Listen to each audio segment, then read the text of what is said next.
بسم الله الرحمن الرحيم الحمد لله رب العالمين والصلاة والسلام على رسولنا الأمين وعلى آله وصحبه ومن تبعهم بإحسان إلى يوم الدين اللهم أخرجنا من ظلمات الوهم اللهم ilimsizdiktин, bilimsizdiktин, nadandыктын, түркөйлүктүн, саткандыктын караңгылыгынан өзүң сактагын. Ва акримна би нурил илм, илимдин нуру менен баарыбыздын жүрөгүбүздү нурланткын имандан кийин. Ва сахила алейна бис-сахл. Аллахым баарын бизге жеңил кылган. Варзукна бил фахм, туура түшүнүк берген. Аллимна ма янфауна, пайдалуу илим берген. Илимди билип алып, бөлүнүп жарылып, дүйнө үчүн сатылган чала молдолордун жамандыгынан өзүң сактагын Алла Таала. Аллимна ма янфа'на ва анфa'на бима 'алламтана, билген нерселерге амал кылууну насип кылгын, акыйкатты бетке айтып бекем турууну насип кылган. Важ'ална мин хайри ман таби'a as-салаф, сахабаларды, табииндерди, табаут табииндерди эң туура ээрчүүчүлөрдөн кылган жараткан Алла Таала. Сөздөн, көздөн өзүң жаңылтпагын, динибизден кылың кыйшалтпагын, акыйкатка бекем кылгын, элибизди, жерибизди иман менен, жакшылык менен өзүң сугарып, ынтымак, ырашкерлик насип кылган. Бүгүнкү сабакта туугандар адаттагыдай эле соодагердин далили деп Шейх Юсуф Набхани рахимахуллахтын китебинен сабак, андан кийин суроо жооп, анан жандуу суроо жоопко бермекчибиз. Бисмилlah. كان علي رضي الله عنه وكرم الله وجهه يدور في سوق الكوفة بالدرة. Hazreti Ali radıyallahu ta'ala anhu. Bu kişi halife olup turgan çağında, bir kança Müslüman өлкөлөрдүн başçısı olup turgan çağında, bu kişinin halifaçılığında ошол Irak шаары, Kufa, Basra негизги халифачылыктын ордосу болуп атпайбы, Irak мамлекети. Ошондо Куфанын эң чоң базарларында кадимкидей дүрре деп коет, жанагындай. Камчын алып, камчысын сүйрөп, кадимкидей базарга өзү жүрөт эле аптасына бир ирет. Эмне деп айтат эле? وهي الصوت الذي يضرب به, жанагындай кылмыштын бети ачылганда ошол жана камчы менен урулат да. 100 балак, 80 балак деп коет. Мисалы арак ичип бирөөгө акарат келтире турган болсо, ар намысына үйлөнө элек туруп зина кылып койсо жана башка. Шариятта, негизги шариятта ошондой болчу. Ошондой ура турган камчысын сүйрөп базарда жүрөт эле деп аякул минтип айтат эле. Маашират туджар, соодагерлер жамааты дейт эле. О соодагерлер жамааты деп көрсө, албай камчысы соодагерлерге тиешелүү экен да. Ихзарул хак, адамдардын акысына кирүүдөн этият болгула дейт эле. Адамдардын акысына кирүүдөн этият болгула дейт эле. Базардагылар ошол жердеги адамдардын акысына кире турган болсо, кээ бир эксперттер жалпы мусулмандардын акысына кирип калыш коркунучу бар да. Ошол эксперт биринчи дарат ала алат бекен? Истинжадан баштап даратын кандай кое алат экен? Намазды айтпай эле коелу. Шарияттан канчалык кабары бар экен? Ал ошол бул мындан жаман, дигинден жаман деп өкүм быча турганда өзүнүн акылы менен сүйлөтүп атабы же сатылып алып сүйлөнүп атабы? Кандай болот? Ошонун баары каралыш керек да. Базардагы адам базардын акысына жооп берет. Ошондой туура чечим кабыл ала турган адам бүт ошолордун акысына жооп берет. Ошон үчүн ар биринин моюнда жоопкерчилик бар. Алым өзүнүн ошол алдындагы таалим этип аткан адамдарга жооп берет. Үй бүлө башчысы эркек ошол адамга жооп берет. Түшүнүктүүбү? Ихзарул хак, базардагы соодагерлер акыйкат ээсинен этият болгула. Ва атул хакка тасламу. Акысын өтөсөңөр ошондо. Ва атул хакка тасламу. Акысын бергиле дейт. Базардын акысын бергиле, адамдардын акысын бергиле, таслам, ошондо сак саламатта болосуңар дейт. Ла тарудду қалила рибхи фатухраму кесираху. Аз пайда табам деп, арам жол менен, шекмин жол менен аз пайда табам деп, көп берекеден куружалак калып калбагыла дейт. Түшүнүктүүбү туугандар? Ошон үчүн ар чечим кабыл алганда мен ойлойм, кандай даражада болбосун бир гана капчык казына маселесин ойлобош керек. Казына бизди көпчүлүк маселеге, көп нерсеге алып барбайт. Ошон үчүн дайыма иман менен илим, билим, жакшылыкты тандай турган болсок, иншалла анын анткени жакшылыктын, имандын, берекенин уюткусу бул көпкө барат. Мунун уюткусу эч качан түгөбөйт, мунуку көпкө барат. Бул ошол 27-нчи окуя экен туугандар. Али радыйаллаху анху өзү башчы болуп, эмне үчүн бул киши башчы болуп туруп, бир эле өлкөнүн эмес, бир канча мусулман карамагындагы бир канча мусулман мамлекетинин башчы болуп туруп суроо берели. Эмне үчүн базарга камчысын сүйрөп өзү барат элем? Камчысын дегенде бул жерде зөөкүрлүк эмес, сөздү бурмалап кетпесин кийин. Бул жерде мындай сүрү болсун, тартип болсун деген эле маселе. Болбосо биздин ата-бабалардын үйүндө деле ошондой турат эле. Камчы илинип турат эле, бул аны менен зөөкүрлүк, кызыл камчы күн көрсөтпөйт деген маселе эмес, сүрү болсун. Адам унутчак. Адам билип туруп унутуп калып аткандан кийин анан үй бүлөгө ошо кичине камчынын изи турсун, эси турсун деген мааниде. Эмне үчүн карамагындагы бир канча калдайган калың мамлекеттер туруп, өзү ошентип базарда барып аралап, аптасына бир рет ошентип жарлык чыгарып атат десе, анткени жанындагыларга кандай кеңеш берет? Ошол нерсе туман. Ошон үчүн бул ишенбейт деп өзү барып атат. Адам жоопкерчиликтүү маселелерде жашоодо, үй бүлөдөн баштап ажоого чейин күрдөлдүү маселелерде жети баягындай жети ойлоп бир кесиш керек болот. Жети өлчөш керек, жети калчаш керек бул жерде. Жети ойлонуш керек болот дагы. Анан жакшынакай болуш керек. Болбосо, мисалы, вазир жакшы, хан жакшы, аял жакшы, эр жакшы дейт. Биз үй бүлөнү алсак, кичинекей мамлекет үйбүлөдө эгер аял күйөөсүнө жакшынакай маалымат бербесе, күйөөсүнө жакшынакай кеп кеңеш бербесе, ошол туугандардын ортосунда мамилени ыдыратып коюшу мүмкүн. Ошондой эле журт башчынын тегерегиндеги адамдар дагы туура кеңеш бербесе, журт башчы байкуш жалгыз жете албай калат. Биздин Аллага шүгүр Чубак устаз айткандай, ошол тетик илгерки журт башчы ажообуздан баштап бүгүнгө чейин ажообуз жакшы. Бардыгы. Болгону ушул дин маселесине келгенде өтө астейдил мамиле кылыш керек болот. Өтө астейдил мамиле кылыш керек. Үй бүлөнүн башчысы чечим дагы өтө мындай этиятташ керек болот да. Бул ар бирибиздин жоопкерчилигинде. Сиз атасыз, мен атамын, мисалы. Ар бирибиз ошол үй бүлөнүн алкагында эртең бир жаңжал чыгып кетпей тургандай, уруш чыгып кетпей тургандай кылып жакшы чечим кабыл алса, аялы да ордунда, качан сүйлөйт, качан сүйлөбөйт, бала чакасы да ордунда, туугандары менен дагы болгон мамилеси таттуу болот. Бул ошол 27-акы туугандар. Анан 27 окуядан экинчи алына турган сабак, аз пайда деп көп жакшылыктан калып калбаш керек. Таразанын ташына имандын акыйкаты коюлунса, анан таразанын сол тарабына канча нерсе коюлса деле имандын акыйкаты аны басып кетет. Анткени бул жерде ошону айтып атат да, элди алдап, соодагерлер көз жаздым кылып, бир аз пайданы сол чөнтөккө урганы менен фатухраму касираху көптөгөн байлыктан куружалак каласыңар деп атат. 28-чи окуя. Кыйлали Абдуррахман ибн Ауф радияллаху анху, эң бай сахабалардын бири. Эң бай сахабалардын бири. Пайгамбарыбыз саллаллаху алейхи вассалам бул аламдан өткөндөн кийин дагы үй бүлөсүн, Пайгамбарыбыз саллаллаху алейхи вассаламдын үй бүлөсүн каржысына алып, бүт ажы, умра жана башка маселелерин бүт карап турган. Ушундай чоң атактуу сахабалардын бири. Ушу киши айтып атат. Ушу кишиге суроо берилген. Ма сабабу ясарик. Бул киши ушунчалык айткан, Пайгамбарыбыз саллаллаху алейхи вассаламдын мага батасы бар, дуа кылганы бар. Анан мына ушул бир топуракты кармасам деле ошо топурак бир уч топурак деле алтынга айланып кете тургандай береке болот эле дейт. Ал жерде түз маани максат кылынбайт, эми топурак кармап алтынга дегени ушунчалык эпчилдик, соода дагы бир береке бар эле менде дейт. Адам дуасы кабыл боло турган мусулмандардын арасында адамдар болот. Ошол динде сакал агарган, дин үчүн күйгөн, дин мээнети үчүн күйгөн адамдар болот. Ошолордун кыжырына тийип, эгер бир туура эмес дуасы болуп калса, эртең көргүлүн көрүп калат адам баласы. Ошон үчүн туугандар эсептешип, мындай ойлоп, акыл калчаш керек болот да. Эмне деген ыйлар бар, эмне деген дуалар бар, Алла менен түз байланышта болгон. Этият болуш керек. Этият болуш керек. Кичинекей мамлекет үй бүлөнүн алкагын ала турган болсок, эркекмин, мен үй бүлөнүн башчысымын деп, акыл эси жок болуп, жанагындай акыл эси менен иш калчабай, аялына күч келтирип ура бере турган болсо, ким билет, балким аялынын Аллага жаккан бир сыпаты бар. Түнкүсүн тажудда калтырбай окуйт, мисалы 20-30-40 жылдан бери.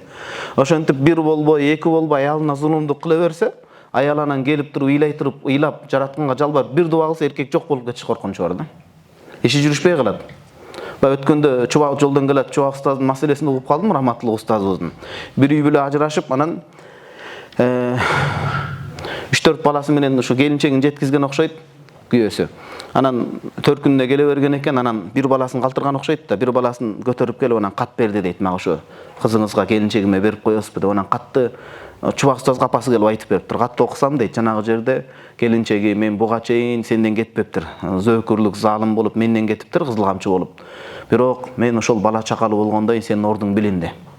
Үйдө сен жок, аял үйдүн куту да чындап эле. Эгер ошол тың аял кайната кайненесине кызмат кылган, мындай бир жакшы өнүп өсө турган аял болсо, ал үйдүн куту берекеси болот.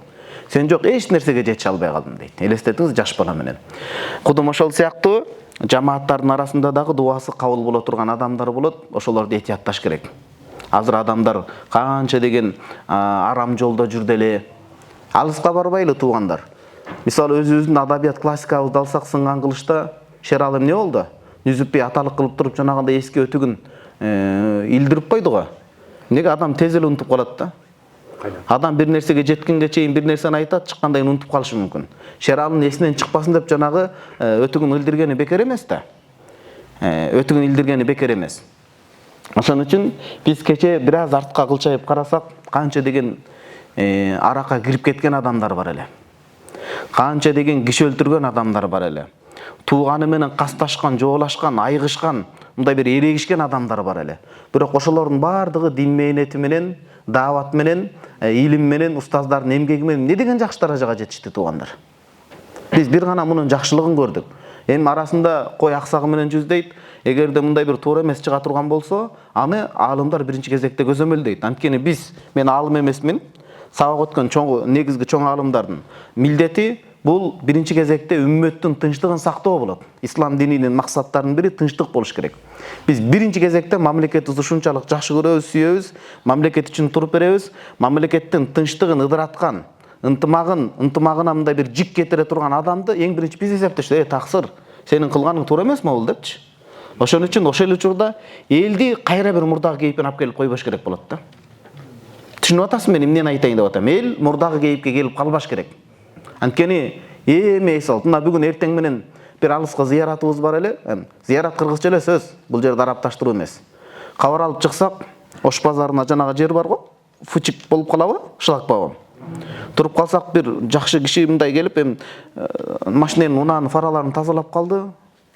Анан бери келип калды. Таксыр дейт. Мен ушундай өтө жаман адам элем дейт. Өтө жаман адам элем, бирок ушул 40 күнгө дааватка чыгып аябай жакшы болдум дейт да мен.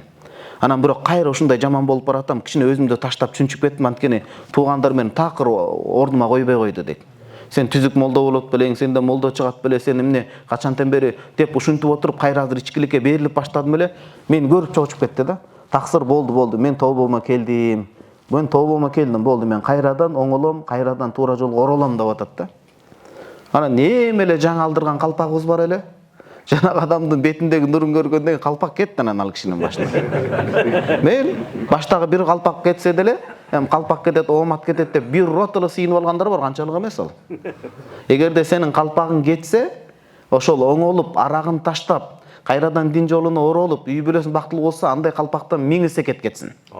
Анткени ал кыргыздын, мусулмандын башына кийилип атат, көчөдө калган жери жок. Анан сенин калпагыңды мусулманчылык менен иши жок, туура эмес баняларга, арам иштерге же нерселерге колдонсо анда берилбейт анда. Түшүнүктүүбү? Ошол адам кадимкидей бир мындай башкача бир Алла Таала мага сабак берди да ошол адам аркылуу. Жүзүндө кадимкидей нуру бар. Айтам го туугандар, биз балчыкта жатып калган масадандан дагы сабак алыш керек. Эмне сабак алышыбыз керек? Адам алсызбыз. Адамдын күчү туугандар чектелүүбү, чектесизби? Чектелүүбү же чектелген эмеспи? Жооп бериңиздерчи мага. Ким болбосун? Баардыгыбыз Алланын жалгыз пендесибиз. Кудуретибиз чектелүү гана. Ошону унутпаш керек да. Балчыктагы адамдан ошондой сабак алыш керек. Эртең анын кейипин биз кийип калыш, Кудай сактасын, ал толук ыктымал. Ал биздин ордубузга келип калыш, бул дагы мүмкүн нерсе. Бул бир мүмкүн эмес нерселердин катарына кошулбайт да. Абдул-Кадир Жейлани Куддиса сирру чоң олиялардын бири шакирттери менен кетип бара жатса, ошо балчыкта эзилип жаткан бир адамды көрүп, экөө жүрөк менен дартташып сүйлөшүп калган болот. Ооба деп 2-3 сөз сүйлөшкөндөн эле берки Абдул-Кадир Жейлани Куддиса сирру ыйлап кадимкидей бир оор акыбалда калат да, көзүнөн жаштар агып. Эмне болду десе, ушундай суроолор болду дейт, жүрөк менен, көз менен сүйлөшүп. Абдул-Кадир Жейлани, сен шакирттериң арасында жүрүп мактанбагын, бой көтөрбөгүн, анткени адам Аллах Тааланын кудурети ушундай. Эгер кимди Аллах Таала туура жолго баштаса, ал бир көз ирмем. Аллах кимди адаштырам десе, ал дагы бир көз ирмем да. Биз баардык жалпы эл туугандар, баардыгыңыздарга суроо. Чубак устазды жакшы көрөбүзбү? Кудай үчүн жакшы көрөбүз.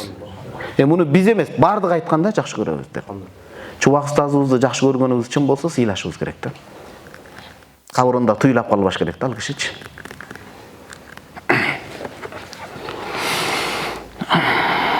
Абдурахман ибн Ауфка айтканда, "Ма сабабу ясарика" деген, сенин байлыгыңдын сыры эмне деген. Эмне үчүн мен буга токтолуп кеттим ушул маселелерге? Дуа. Пайгамбарыбыз саллаллаху алейхи негизги жооп пайгамбарыбыз саллаллаху алейхи дуасы бул. Пайгамбарыбыз саллаллаху алейхи дуа берген. Азыр дуа алыш керек. Кыжырга тийбеш керек эч кимдин. Үй бүлөңүздүн кыжырына тийип коюңузчу. Талаада каласыз эртең эле. Ишиңиз оңбой калат бир тууган. Мен чоң калдайган мамлекетте айтпайын. Үй бүлө да. Ошон үчүн тынчтыкты сактайлы, Иреттүүлүктү сактайлы, анан элдин үмүтүн актайлы туугандар. Эл тынчтыгын сакташ керек, иретин сакташ керек. Тополуң бузулукка эч качан жол бербеш керек. Анан элдин башында тургандар элдин үмүтүн акташ керек. Ушул эки. Тынчтык сактайт, эл үмүт акталат. Ошондо Кудай Таалам ал элге иншалла мамлекет кадимгидей күч кубатын берет да, Кудайым буйрса. Ма сабабу ясарик. Сенин байып кеткен сыр эмне дегенде кала саласын үчөө деди. 3 нерсе деди. Көңүл буруш керек да.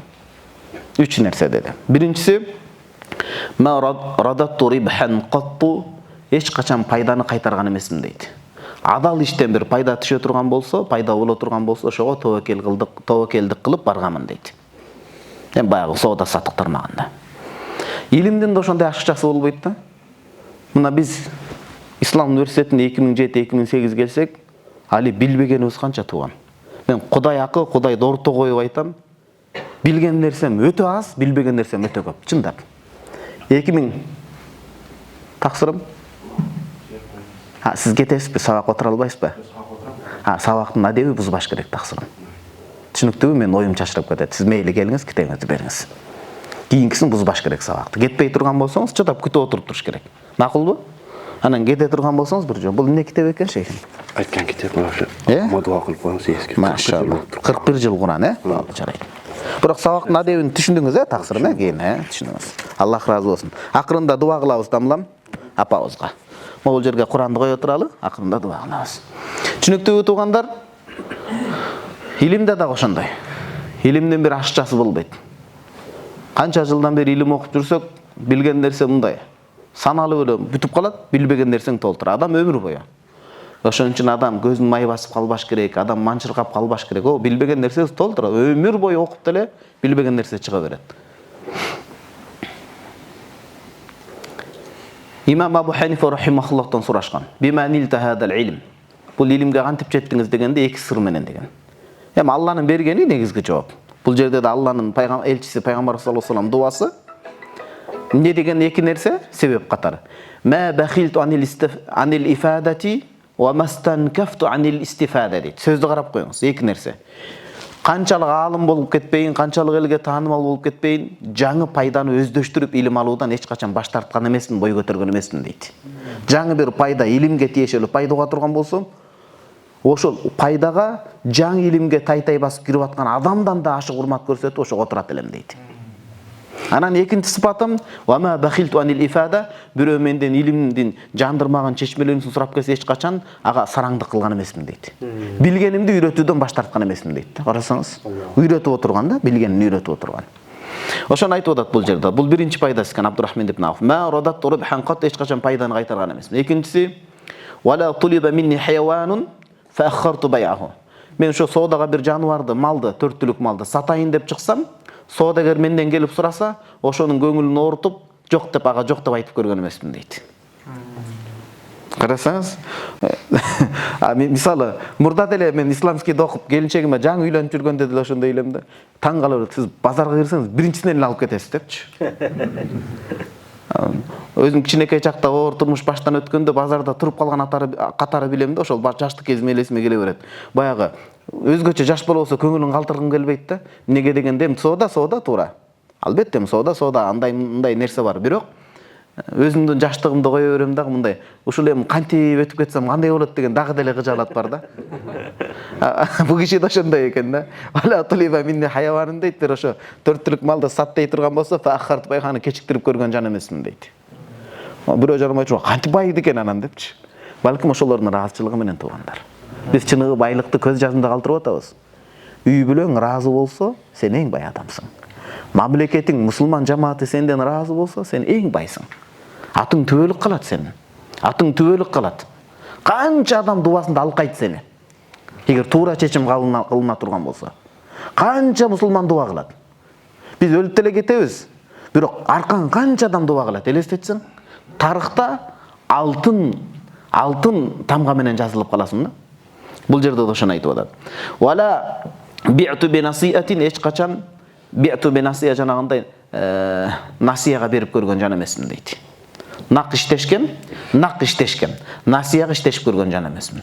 Эки маанча. Насия дегенде сүткорлук. Булар сүткорлуктан сүткорлук алатоонун бул башы болсо, бул диги тоого болгон да. Бул жерде сүткорлук жөнүндө сөз кетип аткан жок. насияга жалпы эле адал жол менен болсо да насияга берип соодалашкан жан эмесмин. Бардыгын нак бүтүрөм. Биздин элге ушул 3-чү сапат керек да.